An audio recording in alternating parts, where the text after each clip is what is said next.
आतंक के समूह नाश की दिशा में सुरक्षा बलों की बड़ी सफलता मानी जा रही है। वहीं सुरक्षा बलों की इस बहादुरी को सलाम करते हुए बताया कि प्रधानमंत्री नरेंद्र मोदी और केंद्रीय गृह मंत्री अमित शाह 31 मार्च 2026 तक देश प्रदेश के नक्सलवाद समाप्त करने के संकल्प को पूरा करने की दिशा में यह महत्वपूर्ण कदम है। तो वहीं एग्जिट पोल के अनुसार बिहार में एनडीए को भारी बहुमत मिलने का अनुमान है। जनता ने इस बार भी सरकार पर विशाल भरोसा जताया। छत्तीसगढ़ के डिप्टी सीएम अरुण साव ने इस पर रुझान पर प्रतिक्रिया देते हुए कहा कि बिहार की जनता ने स्थिर सरकार और विकास के एजेंडे को समर्थन दिया है। दौरे पर रहा हूं, बिहार का जो वातावरण समझ में आया, दिखा, और पहले भी मैंने कहा है कि बिहार में भारी बहुमत के साथ फिर से एनडीए की सरकार बनने वाली है। एग्जिट पोल भी उसी दिशा में बता रहा है और निश्चित रूप से बिहार की जनता ने सुशासन को, विकास को चुनेगी और फिर से भारी बहुमत से बिहार की जनता एनडीए की सरकार बनाएगी। तो वहीं राज्य में एसआईआर का काम पूरी गंभीरता और योजना के साथ किया जा रहा है। छत्तीसगढ़ में के डिप्टी सीएम अरुण साव ने कहा कि राज्य सरकार इस दिशा में सभी संसाधनों का सही उपयोग कर रही है और काम को समयबद्ध तरीके से पूरा करने पर विशेष ध्यान दिया जा रहा है।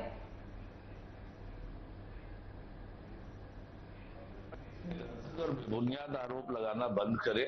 लगातार निर्वाचन आयोग के निर्देश पर जो नियुक्त अधिकारी कर्मचारी हैं, फॉर्म लेकर घर घर जा रहे हैं, पूरी जानकारी बता रहे हैं और एसआईआर का काम पूरी गंभीरता से हो रहा है।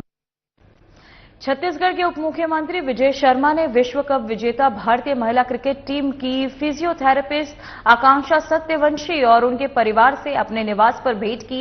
इस अवसर पर उन्हें गदा और स्मृति चिन्ह भेंट कर सम्मानित किया गया।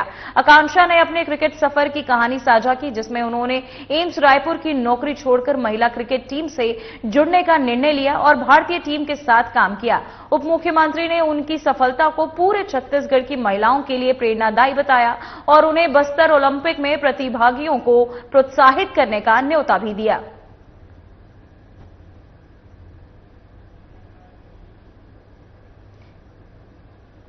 तो वहीं कांकेर जिला के नरहनपुर तहसील के बांगावारी गांव में एक रुपेश कुमार यादव ने गोवा में आयोजित प्रतिष्ठित आर्यन मैन 70.3 ट्रायथॉन सफलतापूर्वक किया। वहीं आपको बताते चले, राष्ट्रीय आपदा मोचन बल में सेवा दे रहे रुपेश ने 1.9 किमी तैराकी, 90 किमी साइकिलिंग और 21.1 किमी दौड़ 6 घंटे 18 मिनट 48 सेकंड में पूरी कर अपनी फिटनेस और दृढ़ संकल्प का परिचय दिया। क्षेत्रवासियों ने उनकी इस उपलब्धि पर गर्व व्यक्त किया और भविष्य में और ऊंचाइयां हासिल करने की शुभकामनाएं भी दी।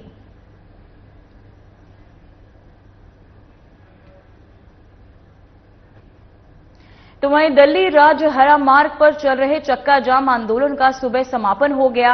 अनुविभागीय अधिकारी राजस्व, भानु प्रतापपुरम माइनिंग अधिकारी और जिला प्रशासन ने प्रदर्शनकारियों के साथ लंबी चर्चा के बाद ग्रामीणों की 5 सूत्रीय मांगों पर सहमति बनाई। ग्रामीणों ने जनसुनवाई में स्थानीय हितों, पर्यावरण, रोजगार विस्थापन और खनन संचालन से जुड़ी शर्तें रखी थी। प्रशासन ने सभी बिंदुओं पर लिखित सहमति देकर आंदोलन समाप्त करने की घोषणा की। आज जो यहाँ पर भारी संख्या में ग्रामीण उपस्थित हुए हैं, हम लोग का कल से ये क्षेत्र के जो खनिज विभाग के द्वारा है, कच्चे माइंस, गोदावरी और आयरन माइंस के द्वारा खनन क्षेत्र में क्षेत्र के जो भानु प्रताप ब्लॉक के 52 ग्राम पंचायत और पूरे जनपद के भानु प्रताप ब्लॉक के जनपद सदस्य और क्षेत्र के हमारे ग्रामीण जन, यहाँ ये क्षेत्र के सरपंच, सामाजिक जन सब मिलके एक आवेदन दिए थे। हम लोग लगातार यहाँ पर चक्का जाम कर रहे थे कि ये मांग को माना जाए करके शासन प्रशासन द्वारा। लेकिन क्या हुआ कि हम कल 10 बजे से बैठे, आज 10 बज रहा है, 10-11 बज रहा होगा।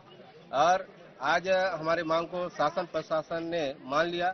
ये जीत है, ये जनता का जीत है, चाहे ये क्षेत्र के हमारे माता बहने का जीत है, चाहे भैंसमुंडी के हमारे ग्रामीण भाई हो, चाहे चढ़ेकुंडल के हो, चाहे मुल्ला के हो, चाहे क्षेत्र के और भी क्षेत्र के गांव वाले हो, इनके जीत है।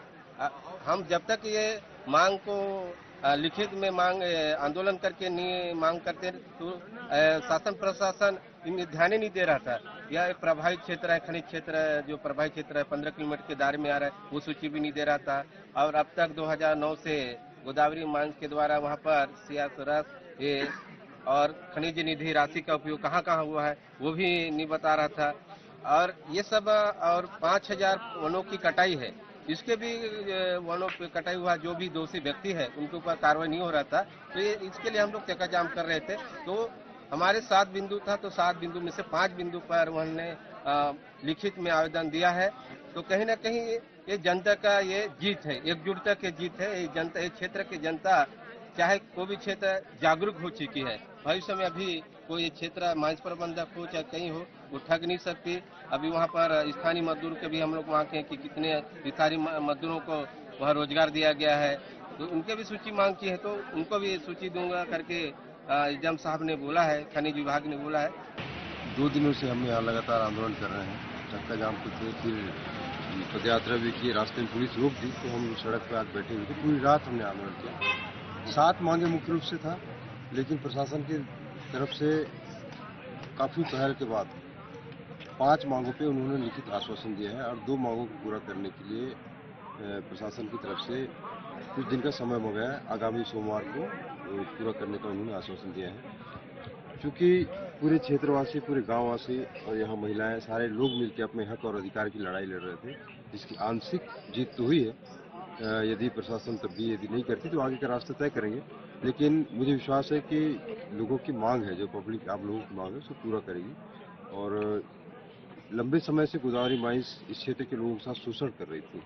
यहाँ के लोगों को न तो रोजगार मिल पा रहा था, सड़कें अच्छी नहीं, स्कूल अच्छे नहीं, अस्पताल ठिकाना नहीं, तो इसलिए मजबूर होकर आंदोलन पर उतरना पड़ा था। और ये आंदोलन आज अस्थायी आंशिक रूप से जो हमें सफलता मिली है, इसके बाद हम आज स्थगित कर रहे हैं और आगे जन सुनवाई कल हम पूरी ताकत के साथ सारे लोग जाएंगे और अपना पक्ष रखेंगे। कितने बिंदुओं पर मांग पूरा हुआ है? 5 बिंदुओं पर उन्होंने सकारात्मक जवाब दिए हैं, लिखित में आश्वासन दिए हैं, और 5 बिंदुओं पर सोमवार को करने का उन्होंने आश्वासन दिया है। ये है इस क्षेत्र के माइंस है, उसमें कहीं न कहीं हमारे क्षेत्र के विकास, डेवलपमेंट एवं मजदूर भर्ती में अनदेखी किया जा रहा था। और आज आंदोलन था कल से, उमेन गोदावरी माइंस जन सुनवाई के संबंध में था। तो हम सोच रहा था कि गोदावरी माइंस, और हम भी सोचते थे पहले कि पैसा वाला है तो सब हमला दबा ली, मगर ये सब इस क्षेत्र के जनप्रतिनिधि, जनता, भानु प्रतापपुर क्षेत्र हो, चाहे ध्रुवकुंडल ब्लॉक हो या डोंडी ब्लॉक, इस सभी के सहयोग से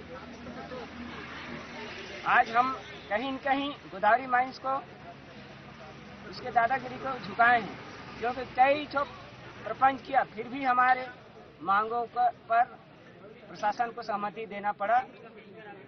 ऐसे क्या कारण है कि यहाँ पे आ जाते अतना आदमी मन यहाँ मौजूद है? हमन अपन हक अधिकार ला मांगे बर कल 10 बजे से धरना प्रदर्शन में बैठे रही, चक्का जाम करे रही हन। आज करीबन 11-12 बजे थे और आज हमार मांग पूरा हुई से, हमार जीत पूरा हुई से। कहीं न कहीं गोदावरी माइंस ला भी झुकना पड़ी से और सरकार ला भी हमार जनता जनार्दन के सामने झुकना पड़ी से। अगर आप मन के अगर मांग पूरा नहीं तो आगे की रणनीति आप मन की क्या रही? अगर हमार मांग पूरा नहीं हो रही थी ना तो हम अनिश्चितकालीन हड़ताल में बैठ सकते। तो वहीं छत्तीसगढ़ मेडिकल सप्लाई कॉर्पोरेशन ने 3 दवाओं को 3 साल के लिए ब्लैकलिस्ट करने का निर्णय लिया है। ये कार्यवाही लैब टेस्ट में अमानक पाई जाने के बाद लाई गई। ब्लैकलिस्ट की गई दवाओं में आपको बताते चले एनिमेंटल और एल्बाडोजल टैबलेट शामिल है। वहीं आपको बताते चले CGMSC ने स्पष्ट किया कि इन दवाओं का राज्य में उपयोग रोक दिया गया है और किसी भी सरकारी आपूर्ति में इसका प्रयोग नहीं किया जाएगा।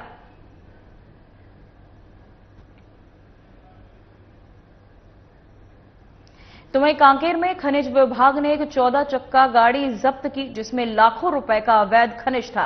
गाड़ी जगदलपुर से रायपुर जा रही थी और उसमें पीट, पास, बल्टी या पेबिल नहीं पाया गया। अवैध खनन और परिवहन के खिलाफ एक कार्यवाही कलेक्टर के निर्देश पर राजस्व और पुलिस विभाग के सहयोग से की गई। अधिकारियों ने बताया कि मामले में आगे की कार्यवाही जारी है।